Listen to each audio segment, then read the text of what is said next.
আমার মনে ব্যথা, কোথায় যে ব্যথা আমি বুঝতে পারতিস না। আমার গ্রামের লোক সব খালি খালি মরতি। ওই এক চুদির ছেলে হোমিওপ্যাথি বেচে, ওই শালার হোমিওপ্যাথি খেয়ে আমার গ্রামের 20 জন লোক অসুস্থ, 10 জন মরে গিয়ে।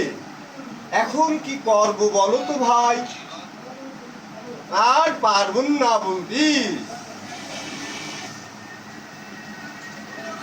এই ভিডিওটি দেখে আপনারা লাইক কমেন্ট জানাই যাবেন আমাদের রাজা ভাই কেমন বক্তব্য দিল।